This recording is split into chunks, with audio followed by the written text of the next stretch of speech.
시작하는 마이크로 서비스 개발에 대한 책에서 1장 아마존 비즈니스 민첩성의 비밀에 대한 내용 설명을 진행해 보도록 하겠습니다. 1장에서는 이제 아마존이라는 엄청나게 성공한 서비스가 2019년도 기준 2초 안에 한 번씩 배포를 진행하게 된다는데 어떻게 그렇게 빠른 속도로 배포를 진행할 수 있게 됐는가에 대한 의문이랑 그러한 배포 속도를 가질 수 있게 된 배경에 클라우드 인프라의 성장과 마이크로 서비스의 도입이라는 얘기가 나오고 이제 그러한 마이크로 서비스를 도입하는데 필요한 조건들에 대한 내용으로 구성되어 있다라고 보면 될 것 같습니다. 일단은 클라우드 인프라의 등장이 이렇게 빠른 배포 속도를 만들 수 있는 큰 원동력이 됐고요. 클라우드 인프라는 기존 서비스를 운영하던 업체의 서버실과 다르게 이제 각 필요할 때마다 그리고 용량이나 어떤 트래픽이 증가할 때마다 그 서비스 업체에서 입맛에 맞게 서버 장비를 증설하거나 감도시키는 걸 클라우드 영역에서 진행을 할 수 있게 됐다는 거죠. 그렇게 되면 이제 나중에 큰 트래픽이 한 번 오는 것을 대비하기 위해 무리하게 서버를 확장시키지 않아도 되고 이제 평상시에는 이제 보통의 트래픽을 유지하다가 뭐 블랙 프라이데이나 할인 행사가 아주 많이 진행되는 그런 상황에서만 클라우드 서비스로 서버 용량이나 이런 트래픽 네트워크 정도를 늘리면 아주 유연한 대처가 가능한 구조를 만들 수 있게 된 게 이제 클라우드 인프라의 등장으로 인한 효과라고 보시면 될 것 같습니다. 그리고 또 클라우드 인프라가 생기게 됨으로써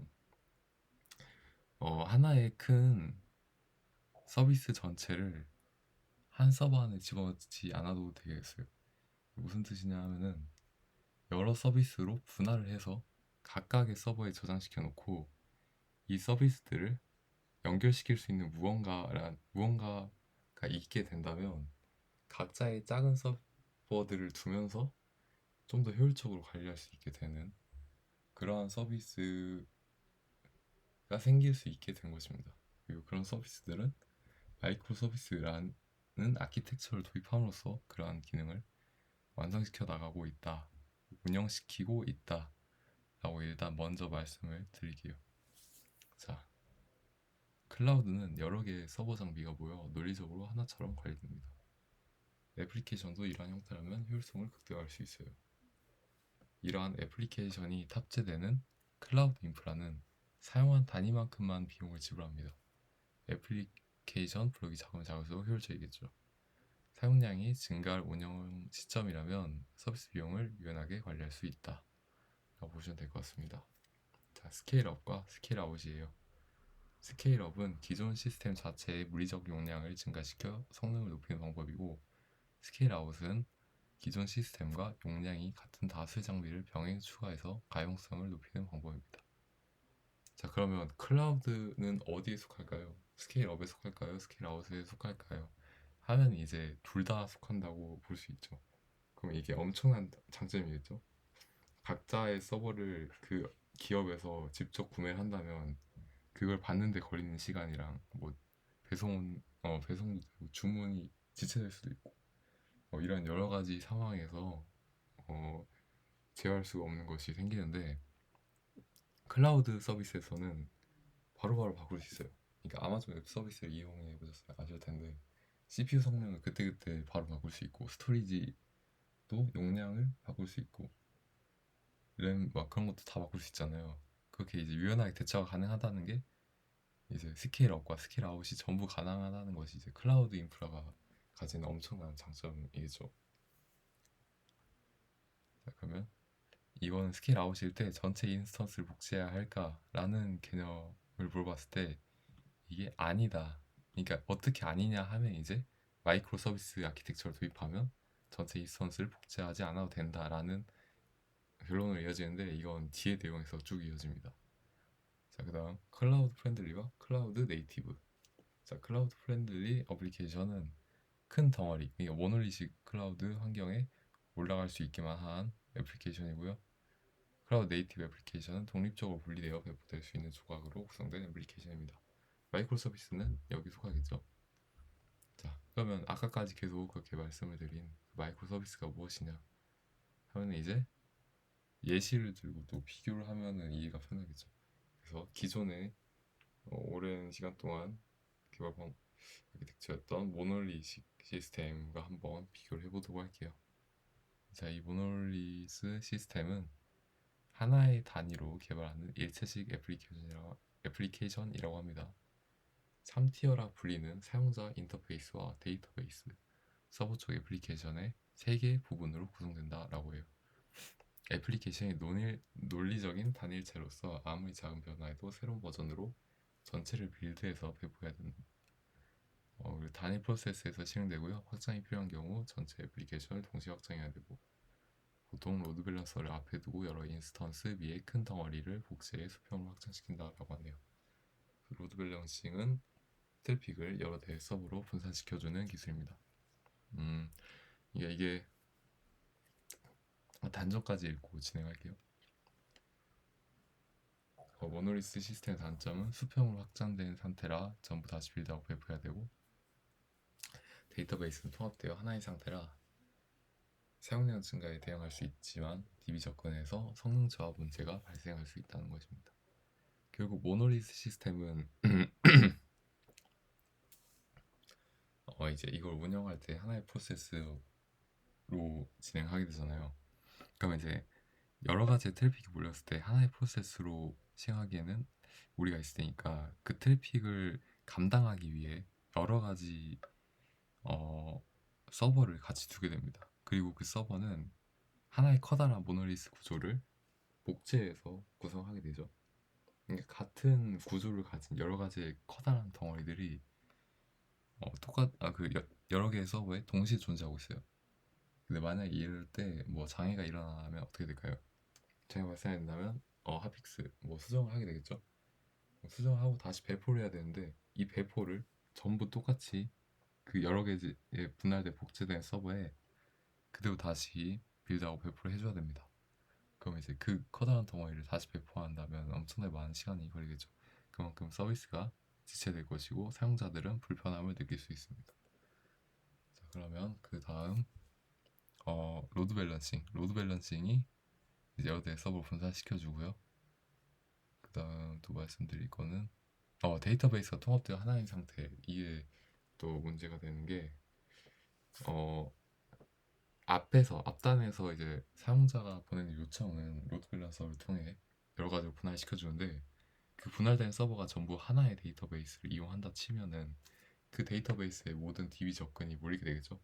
물론 DB 접근을 필요로 하지 않는 비즈니스 로직이 있을 수 있겠지만 아무래도 서비스의 특성상 그리고 제가 공부했던 프로젝트의 여러 가지 내용상 데이터베이스를 접근하는 게 정말 대다수라고 볼 수 있었기 때문에 데이터베이스를 정말 많이 사용하게 되는데 그게 하나의 통합된 데이터베이스로 가게 된다면 이 데이터베이스는 빠른 데이터 조회와 CRUD 작업을 필요로 하게 될 거고 디자인에서 나오는 얘기지만 그렇기 때문에 이 데이터베이스는 정규화가 정말 중요한 문제로 다뤄지게 된다라고 해요. 그래서 데이터베이스에 더 많은 신경을 써야 된다. 그리고 이 좁은 데이터베이스 하나에 꽉꽉 밀집되게 여러 서비스로 나눌 수 있는 그러한 영역들을 전부 합쳐서 집어넣어야 된다. 라는 부분에서 문제가 생길 수 있다. 성능상의 저하가 생길 수도 있다. 라고 말씀을 드려야 될 것 같습니다. 자, 그 다음 그러면 마이크로 서비스는 무엇이냐, 어떤 차이가 있냐 라고 하면은 각 서비스가 별개의 인스턴스로 로딩된다 라고 해요. 여러 서비스 인스턴스가 모여 하나의 비즈니스 애플리케이션을 구성합니다. 각기 저장소가 다르므로 업무 단위로 모드의 경계가 명확하게 구분이 돼요. 확장 시에는 기능별로 독립적으로 확장될 수 있고 변경 시 해당 서비스만 빌드해서 배포하면 됩니다. 서비스가 독립적이어서 서로 다른 언어로 개발하는 것이 가능해요. 이것도 말씀을 드리자면 저희가 채용 공고를 좀 보면은 한 기업인데 네이버인데 되게 여러 가지 기술들을 사용하잖아요. 기술 스택 보면 되게 광범위한 기술 스택이 구성되어 있는데 이게 왜 어떻게 이렇게 구성이 될 수 있는 거지? 라는 의문을 저는 좀 가졌었어요. 근데 이제 그 의문이 이 책을 읽으면서 해결됐던 게 마이크로 서비스를 도입함으로써 각자의 데이터베이스, 각자의 프로그래밍 언어를 따로 두면서 사용할 수 있는 게 이제 마이크로 서비스 구조더라고요. 여기서 말하는 것처럼 여러 서비스 인스턴스가 모이게 되므로 이거를 조절할 수 있는 좀 뒤에 나올 얘기지만 이벤트 큐와 같은 그 메시지 버스 같은 그러한 기능들을 도입하게 된다면 이 이벤트를 받기만 하면 되므로 이게 어떤 언어이든 간에 상관이 없게 되는 거죠. 그럼 이렇게 되면 장점은 기업에서는 이제 한 가지 언어로 통일시키는 게 아니라 여러 가지 능력이 있는 개발자들이 각각의 주 언어가 다를 수 있잖아요. 그 퍼포먼스를 제대로 뽑아낼 수 있고 그 서비스에 맞는 특징이 있을 거란 말이에요.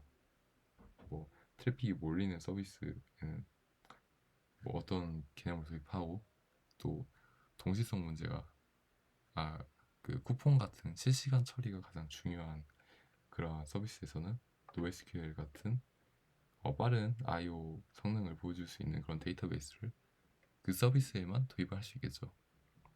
뭐 동시성 문제가 발생해서 나중에 뭐 어떤 부분에서는 단점이 생길 수도 있지만 그렇게 성격에 맞게 서비스의 성격에 맞게 도입할 수 있는 큰 장점이 생기게 됩니다. 자, 그러면 SOA와 마이크로 서비스로 넘어가 볼게요. 서비스 지향 아키텍처예요. 컴포넌트를 모아 비즈니스적으로 의미 있고 완결적인 서비스 단위로 모듈화를 한다라고 해요. 자, 비즈니스적으로 의미 있고 완결적인 서비스 단위로 모듈화 하잖아요. 그러면 이게 마이크로 서비스와 어떻게 다른가 하는 의문이 생길 수 있는데 이제 그 부분에 대한 설명이 주로 이루는 내용이에요. 이 부분이. 그래서 일단 계속해서 진행을 하겠습니다. 마이크로 서비스는 여러 개의 작은 서비스 집합으로 개발하는 접근 방법이다. 각 서비스는 개별 프로세스에서 실행되고 HTTP, 자원 API 같은 가벼운 수단을 사용해서 통신한다. 또한 서비스는 비즈니스 기능 단위로 구성되고 자동화된 배포 방식을 이용하여 독립적으로 배포된다. 또한 서비스에 대한 중앙 집중적인 관리는 최소화하고 각 서비스는 서로 다른 언어와 데이터, 저장 기술을 사용할 수 있다. 자, 다른 언어와 데이터 저장 기술 여기도 설명을 드렸었고 이제 중앙 집중적인 관리를 최소화한다.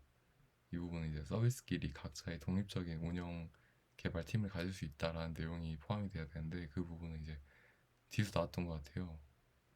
그래서 네, 아무튼 뒤에서 설명하도록 하고 그다음 프로세스 기능 단위로 구성되고 자동화된 배포 방식. 자동화된 배포 방식도 뒤에서 나온 얘기인가 2장에서 나올 거예요. 그리고 개별 프로세스에서 실행되고 그죠. 모놀리식은 한 개의 프로세스를 복제하는 방식이었는데 여기는 각 서비스마다 개별 프로세스를 실행해서 각자의 영향을 최소화하는 방식으로 서비스를 진행할 수 있다라는 말이고 HTTP 자원 API 같은 가벼운 수단 이것도 이제 책을 제가 한번 훑어봤는데 5장인가 6장인가에서 이제 예시에 대해 나오는데 여기서 HTTP API를 사용해서 이벤트를 전달하거나 받는 그런 방식을 채택했더라고요. 그 부분을 또 예시로 코드로 진행된 거를 2부장에서 보면 이해가 좀 더 쉬울 것 같습니다. 자, 그다음 폴리글랏이라는 단어예요. 특정 서비스를 구축하는 데 사용되는 언어나 저장소를 자율적으로 선택할 수 있는 방식 자체를 폴리글랏이라고 한다고 하네요.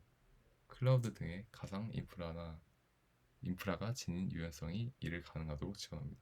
결국 클라우드라는 이러한 기술이 생겨나게 됨으로써 이제 이러한 여러 가지 마이크로 서비스나 폴리글랏처럼 이런 개념을 사용할 수 있게 됐다라고 합니다. 자, 그래서 여기까지 설명했고 서비스 지향 아키텍처와 마이크로 서비스의 차이점이 무엇이냐 하면 이제 데이터 저장소까지 분리할 수 있는가와 추가적인 모듈화 방식 개념 그리고 또 뒤에서 나오는데 제가 여기서는 설명 안 적었네요.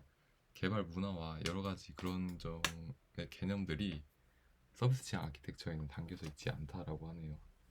SOA는 이제 기술적인 방식에 초점을 맞춘 거죠. 이렇게 모듈화를 서비스 단위로 하게 된다면 좀 더 좋은 소프트웨어가 만들어질 거야 라는 이론에 좀 더 중점을 둔 방식이고 개념이고 마이크로 서비스는 이제 그런 것도 비슷하지만 그런 걸 이제 이루기 위해서는 어, 개발 외적으로 좀 보일 수도 있는데 어떠한 조직을 가지고 있어야 되고 어떠한 개발 방법론을 채택해야 되고 그런 부분 그리고 어떻게 자동화 배포까지 이뤄내야 하는가에 대한 내용까지 같이 포함된 게 마이크로 서비스 아키텍처입니다. 자, 이어서 해볼게요. 서비스별 저장소를 분리해서 다른 서비스가 저장소를 직접 호출하지 못하도록 캡처한다. 즉 다른 서비스의 저장소에 접근하는 수단은 API밖에 없다. 두 번째는 REST API 같은 가벼운 개방형 표준을 사용해 각 서비스가 느슨하게 연계되고 누구나 쉽게 사용할 수 있다. 결국 이거예요. 서비스가 서로 강하게 결합되지 않고 느슨하게 유지하면서 동시소항에서는 뭐 바로바로 롤백이 되지 않는 그런 문제점이 생길 수도 있겠지만 그 부분을 대체하면 다른 방식이 이제 나오거든요. 그 방식으로 대체를 하게 되면은 느슨하게 해서 서로가 영향을 최소화함으로써 각자의 서비스가 독립적으로 운영될 수 있는 그런 장점을 가질 수 있게 만드는 게 마이크로 서비스 아키텍처이다. SOA와의 차이점이다. 보면 될 것 같습니다. 자, 그다음 이제 두 번째로 또 이제 중점이 되는 내용이죠. 마이크로 서비스를 위한 조건은 무엇인가? 여기에 이렇게 좀 더 소단위로 계속해서 나오는데 한번 알아보도록 합시다. 자, 우선 결론은 MSA는 기술에만 의존한 아키텍처 스타일을 추구하는 데 그치지 않고 개발 환경, 문화, 일하는 방식과도 연계되어 있다 라고 말한 게 방금 제가 여기서 말했던 추가 내용이었죠. 마이크로 서비스 아키텍처는 이러한 장점을 SOAB에 더 가지고 있다 라고 보면 될 것 같습니다. 자, 그럼 조건으로 가볼게요. 첫 번째, 업무 기능 중심의 팀이어야 합니다. 역할 또는 기술별로 팀이 분리되는 것이 아니라 업무 기능을 중심으로 기술이 다양한 사람들이 하나의 팀이 되어 서비스를 만드는 것이라고 하네요. 기획자, 디자이너, 프론트엔드 개발자, 백엔드 개발자, 설계자, 테스터. 보통 저희가 게임에 비유하면 또 이해가 쉬울 것 같습니다. 게임 회사에서 뭐 아트팀, 기획팀, 운영팀, 개발팀 이렇게 팀을 나눈다고도 많이 표현을 하잖아요.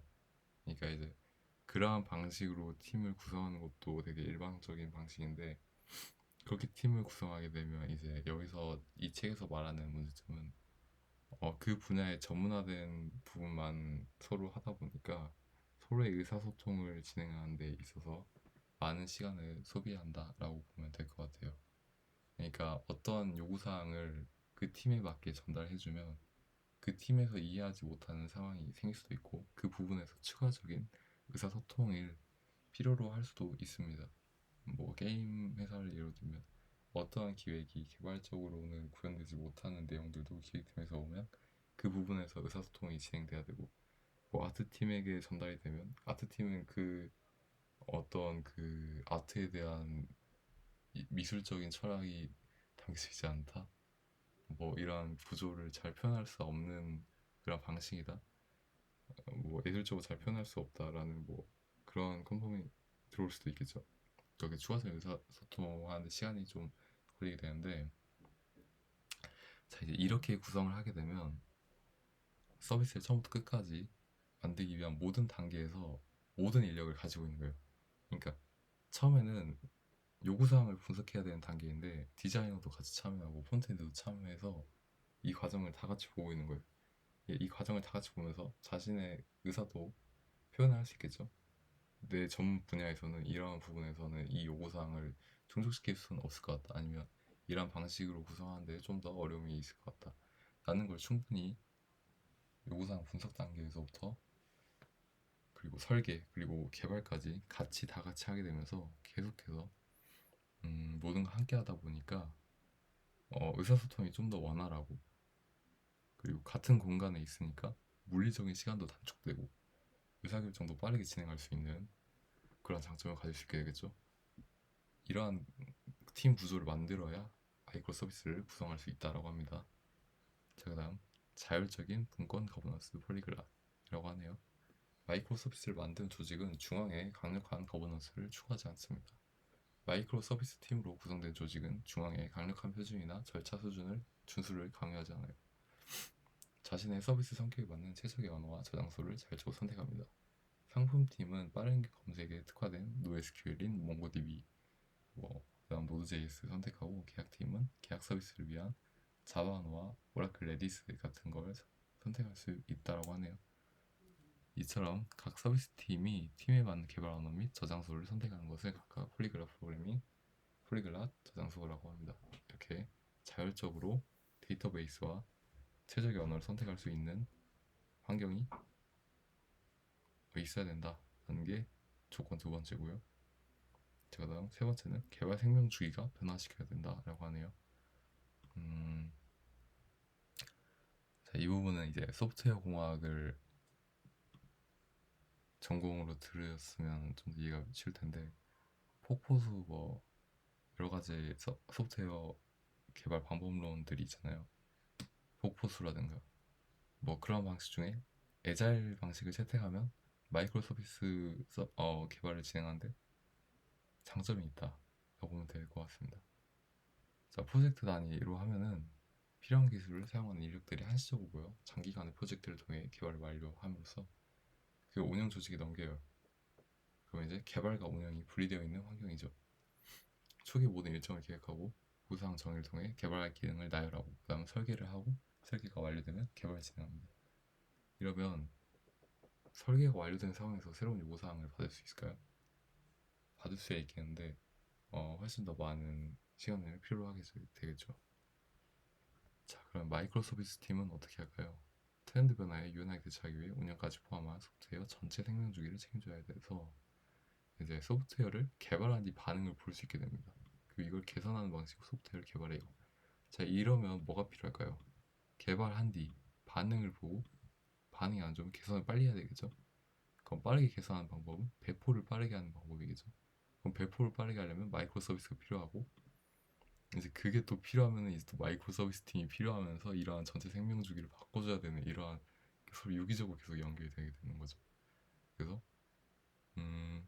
애자일 개발 방식을 채택하면서 스프린트 주기로 개발하면서 이걸 피드백하면 이러한 개발 문화를 가진 팀이 더 마이크로 서비스의 개발에 적합한 팀 구조를 가질 수 있다. 개발 방식을 가질 수 있다. 이게 마이크로 서비스의 필요로 하다라는 게 이 1.3.3의 내용이었고요. 인프라 자동화가 필요합니다.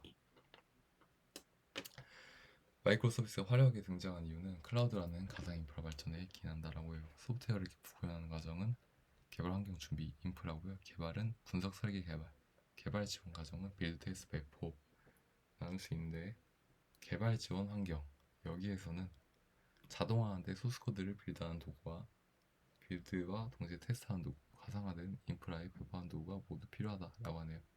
이거는 제품을 빨리 개발하고 피드백을 받기 위해서 여기 내용이죠. 개발과 운영을 동시에 수행하는 데브옵스를 궁극적으로 가능하게 하므로 데브옵스 개발 문화 환경이라 속칭하기도 한다고 합니다. 자, 다음 저장소의 변화. 통합 저장소가 아닌 분권 데이터 관리. 모놀리스 시스템이 단일 통합 데이터베이스를 사용하는데 이게 과거에 스토리지 가격이 있게 나가거나 네트워크 속도에 따른 데이터의 안정성과 효율성을 추구한 결과라고 해요. 데이터를 잘 정리하는 정교화가 반드시 추구해야 될 가치였다고 하는데 현재는 스토리지 가격이 저렴하고 네트워크 대폭이 매우 커짐으로써 마이크로 서비스를 도입하기 위해서는 마이크로 서비스에서는 다른 서비스의 저장소를 직접 호출하지 않고 API를 통해서 접근을 하기 때문에 이제 여기서 일관성의 문제가 생길 수 있긴 하겠죠. 일부 데이터의 복제와 중복 호명이 필요하게 됩니다. 어떠한 데이터, 그러니까 주문 시스템에 회원 관련 정보를 넣을 수밖에 없잖아요. 그렇게 되면서 이제 복제와 중복 허용이 발생하게 되는데 이제 마이크로 서비스 저장소에 남긴 데이터 비즈니스 작업자를 맞춰야 하는데 데이터 일관성 문제가 발생한다. 하나의 비즈니스 로직 안에서 처리하지만 어쩔 수 없이 물리적인 기계에서 처리하다 보니까 모든 거에 순서가 있잖아요. 그래서 이 부분을 먼저 처리했는데 그 다음 부분을 처리하는데 시간이 걸리는데 그 사이에 다른 요청이 들어오게 된다면 일관성에서 문제가 생길 수도 있다라는 거죠. 그래서 마이크로 서비스에서는 이 해결법으로 비동기 이벤트 처리로 인한 협업을 강조합니다. 이건 결과적 일관성이라는데 예시가 여기 나옵니다. 해볼게요. 계속 진행해볼게요. 두 서비스의 데이터가 일시적으로 불일치하는 시점에 있고 일관성이 없는 상태지만 결국에는 두 데이터가 같아진다는 개념이 결과적 일관성이에요. 여러 트랜잭션을 하나로 묶지 않고 별도의 로컬 트랜잭션을 각각 수행하고 일관성이 달라진 부분은 체크해서 보상 트랜잭션으로 일관성을 맞춘다는 개념입니다. 자, 예시에서 주문 배송 시스템 예시로 들었는데 주문 서비스가 주문 처리 트랜잭션을 수행한다. 결제가 완료돼서 이제 주문이 완료됐으니까 주문 처리 트랜잭션을 수행을 합니다. 자, 그러면 이제 주문 이벤트라는 걸 생성해서 발행을 시켜요. 주문 이벤트가 메시지 큐로 전송이 됩니다. 이 메시지 큐는 이제 배송 서비스가 받게 되는데 여기 있네요. 배송 서비스가 이 메시지 큐로 이동한 주문 이벤트를 인식을 하게 돼요. 자, 그다음 배송 서비스가 주문 처리에 맞는 배송 처리 트랜잭션을 수행합니다. 여기까지 되면 시간의 차이가 있지만 비즈니스 일관성을 만족하게 돼요. 그다음 배송 처리 트랜잭션의 도중 오류로 트랜잭션을 실패하게 돼요. 그러니까 배송 서비스가 이걸 했는데 배송 처리 트랜잭션이 실패한다면 기존에는 롤백으로 하면 되겠죠. 근데 이제 롤백을 하게 되면 주문까지 같이 취소된다는 단점도 있고 또 NoSQL 같은 데이터베이스를 선택하게 되면 이 데이터베이스는 어, 동시 롤백 하는 거 기능을 지원하지 않으므로 데이터베이스에 따라 트랜잭션 롤백에도 도입하는데 차이가 있다라는 부분을 감수해야 되는데 마이크로 서비스에서는 결과적인 일관성을 도입함으로써 실패했을 때 이제 보상의 개념으로 이벤트를 또 추가해주면 된다라는 개념이에요. 그러니까 내가 주문을 실패를 했다 하면은 거기에 대한 보상이면은 환불이겠죠.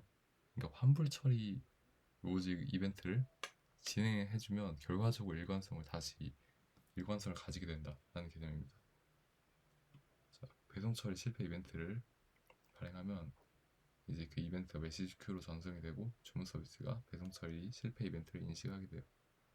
주문 서비스는 주문 취소를 수행하게 된다고 하는데 제 개인적인 생각으로는 주문 취소까지 가지 않더라도 그냥 재배송 기사 탐색, 그러니까 뭐 배송 기사를 탐색하지 못하면서 생긴 트랜잭션이면은 다시 재시도를 해주는 이벤트를 보내면 될 것 같기도 합니다. 2단계 커밋이 아까 그거였어요. 같이